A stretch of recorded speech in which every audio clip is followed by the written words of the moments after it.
The Miami Dolphins are heading into a critical offseason that could shape the franchise's future for years to come. With expectations sky high for 2025, the pressure is mounting on head coach Mike McDaniel and his staff to deliver results. If the Dolphins take another step backward, there's a very real chance that ownership will hit the reset button, dismantling the current regime and starting fresh. Now, before we get to the rest of the video, make sure to subscribe and give the video a thumbs up. Every interaction helps me keep the light on, so thank you. Now back to the video. Losing Tua in the beginning of the season turned out to be catastrophic, as the Dolphins' once high-flying offense plummeted to dead last in the NFL without their signal caller under center. Despite a roster loaded with elite talent, Tyreek Hill, Jaylen Waddle, and devon achane on offense, alongside a defense with blue-chip players in key spots, Miami fell short of expectations. Simply put, they'll need to make a deep playoff run in 2025 to prove this roster is as good as advertised. One of the most pressing questions heading into the offseason revolves around the future of safety, Jevon Holland.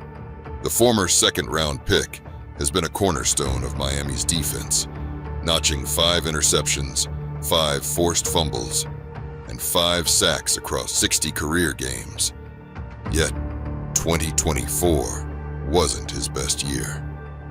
After earning Pro Football Focus's third-best safety grade in 2023, his performance dipped under new defensive coordinator Anthony Weaver, landing him at 89th in the rankings.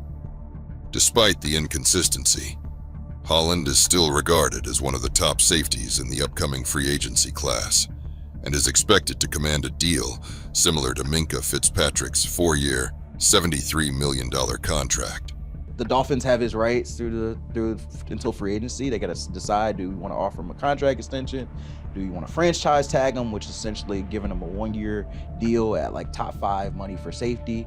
Or do you want to let him hit free agency? And when he hits free agency, he can negotiate with all 31 teams, and then he and his people can make a decision. Do you know where you want to go? So definitely in a couple month period of limbo, and then you'll see how it looks. So Vaughn has been a really good safety throughout his career, and obviously he had injuries this year, but he's balled out. So he set himself up well for other teams. I've already talked to people on other teams who have kind of jokingly told me, hey, tell Vaughn to wait till free agency. Chill out. We want to come after him. So he's certainly going to have interest there. Personally, I'd love for you to stay here so we can still do this in Miami. But, you got to do what's best for you and your situation, right? Yeah. If you think the Dolphins should sign Holland to a big contract this offseason, type sign down in the comments. The financial side of things makes Holland's situation even trickier for Miami. The Dolphins are projected to be at $18 million over the salary cap heading into the offseason. General Manager Chris Grier will have to get creative, likely restructuring contracts and making tough decisions about veteran players like Raheem Mostert and Durham Smythe, who could become cap casualties. While the franchise tag remains an option for Holland, Grier's history suggests he's reluctant to use it. If Miami can't meet Holland's asking price, they risk losing yet another cornerstone player. Following the exits of Christian Wilkins and Robert Hunt in recent years, Holland, for his part, seems to be keeping all doors open. During a guest appearance on the Breaking House Rules podcast, he spoke candidly about his future. Do you want to be back?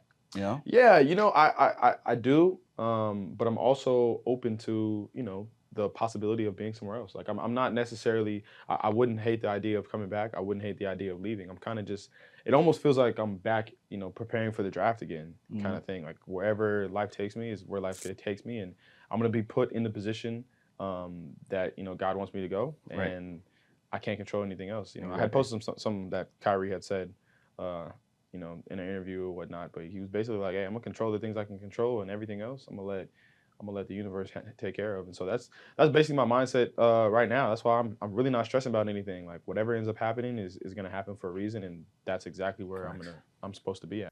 It's clear he's ready to test the market if the Dolphins don't meet his value. His value could soar to $18 million per year, an eye-popping number for a safety, but not unreasonable for someone with Holland's potential and track record. If Holland does walk, Miami might look to the NFL draft for a replacement, with Georgia's standout Malik Starks emerging as a top option. Starks is known for his range, football IQ, and versatility, making him an ideal fit for Weaver's defensive scheme. While Starks could help the Dolphins get cheaper at the position, he would still represent a gamble, as there's no guarantee he could immediately replicate Holland's production. If you think Miami should draft Malik Starks in the first round, type draft MS down in the comments. If not, let me know what you think the Dolphins should do at safety. Beyond the Holland dilemma, the Dolphins face broader questions about their trajectory. Injuries, including Tua's absences, have repeatedly derailed their seasons, while Tyreek Hill's future with the team remains uncertain. The roster, while one of the most competitive since the Dan Marino era, hasn't been able to overcome its inconsistencies. The clock is ticking on this Super Bowl window, and 2025 may be their last, best chance to capitalize on the current core. The stakes couldn't be higher. Will Miami double down on its stars and make the necessary moves to contend, or will they be forced into yet another rebuild? Dolphins fans, get ready. This offseason promises to be a wild ride, and 2025 is shaping up to be a defining year for the franchise. Make sure to subscribe and give the video a thumbs up. Every interaction helps me keep the light on, so thank you.